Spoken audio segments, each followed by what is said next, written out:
imras waxaan si sharaf leh kaaga codsanayaa haddii aad channelkeyga ku cusub tahay in aad subscribe saarto, like, share and comment. waxaan rabaa maanta inaan ka hadlo barnaamij ku saabsan sidee qofku bini aadanka isku horumarin karaa personal development. sidee qofka bini aadanka isku horumarin karaa. waxaan rabaa inaan barnaamijkaas ka hadlo. waxaana jecelnahay inaad ka faa'iidaysan doontaan. wixii aad ka faa'iidaysataanna insha allah ay idin anfici doonaan hadduu allah awoodda la idmo. marka hore allah ayay mahad u sugnaatay. marka xigta barnaamijkan aan rabo inaan ka hadlo is-horumarinta qofka shaqsiga ah ee raba in uu is-horumariyo. marka koowaad horta waxay ku xiran tahay raalli ahaanshaha allah subxaanahu wa tacaala. cilmi baaris ay sameeyeen adduun weynahan maanta aan ku kala nool nahay muslimiga gaalba, waxa u soo baxday ay xataa gaaladu naftirkooda ay qirayaan in alle raalli ahaanshihiisa uu qofka isku horumarin karo. marka cilmi baaris walboo la sameeyey qof si saxan u qeexay ma jiro. markii laysku keeno dadka waxa ka qora barnaamijyada ka sameeya is-horumarinta shaqsiga, marka waa hanaan shareecadda islaamka waafaqsan, kuna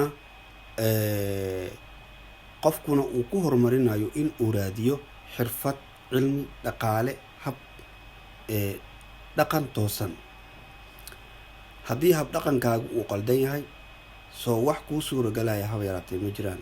waxay aad samaysatane waa wax kuugu soo galaya si xaaraana aanan xalaal ahayn.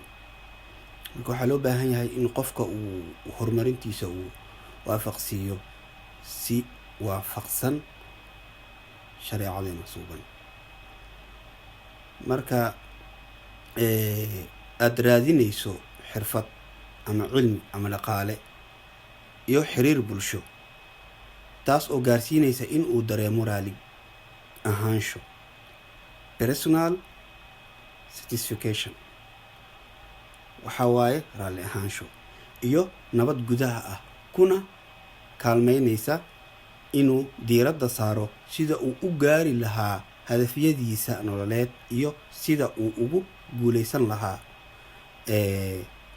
culeysyada soo wajaha hor u socodkiisa. marka inay fahanteen ayaan umalaynayaa. wax walba waxay ku asteysan yihiin in qofka raalli ahaanshihiisa iyo la dhaqanka bulshada uu la nool yahay. marka taasi waa muhiim, waa muhiimadda koowaad qofka uu looga baahan yahay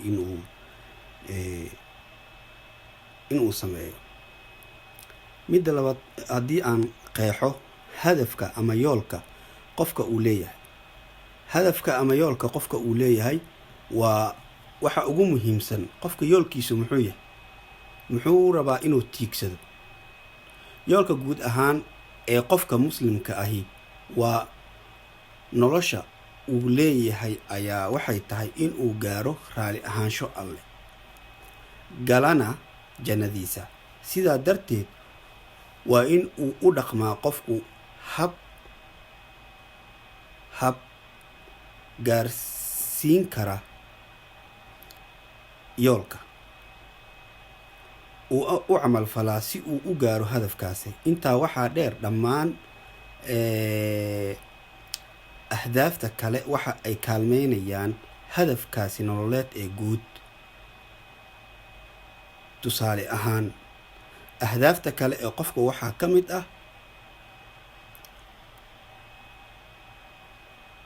mid ah in uu hanti tabco. hantida aad tabcayso maxay tahay? marka hanti waxaa loo baahan yahay wax xalaal ah oo wanaagsan inaad tabcato. maanta dhallinyaradeena waxay u bateen youtube-ka, waxay u bateen social media waa midka keliya ee wax lagu kala maanta laisku kala gudbiyo aragtiyada lagu kala gudbiyo xumaan iyo wanaagba. laakiin waxaa loo baahan yahay haddii aad rabto inaad wax wanaaga ama wax fiican ummadda u gudbiso inaad soo gudbiso wax waxtar leh oo dadka ay wax u tari kara ama wax ku horumarsan karaan. badanaa ummaddeena Soomaaliyeed adduunka sidiisa kale marka YouTube-ka ay isticmaalayaan wejiyada ay u isticmaalaan iyo wejiga aan anaga Soomaali ahaan aan u isticmaalno farqi weyn ayaa u dhaxeeya. markii laga reebo ummad yar shakhsiyaad waxtar ummadda u leh wax ka soo saara barnaamijyada ay soo saaraan ummadda wax u tara sida dadka caawiya camal idaacadaha qaarkood ayagana YouTube-da leh oo ayagana wax wanaagsan soo dhiga.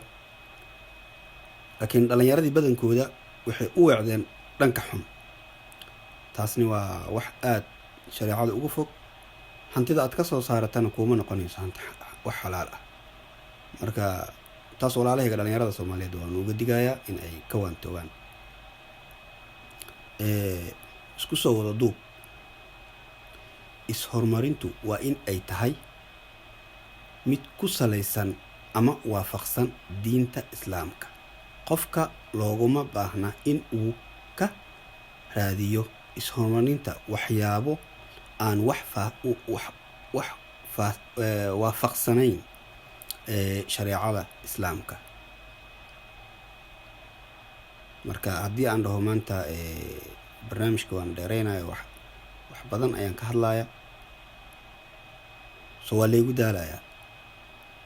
intaas ayaan kusoo koobayaa inkastoo uusan soo koobnayn. waxaan leeyahay dhalinyarada Soomaaliyeed wanaagga wax ku raadiya, xumaanta wax ku raadinayna. waxaa aragteen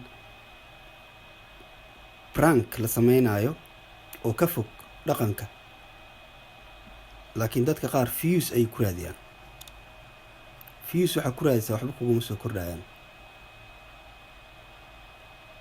wax uu ku soo faa'iideynaya ma lahan.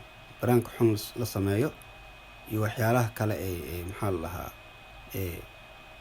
aan dhaqankeena u wanaagsanayn. marka barnaamijkan yarkaa haddii aad ka heshay ama uu ku anfacay waxaan kaa codsanayaa in aad noo share garayso, subscribe noo saarto.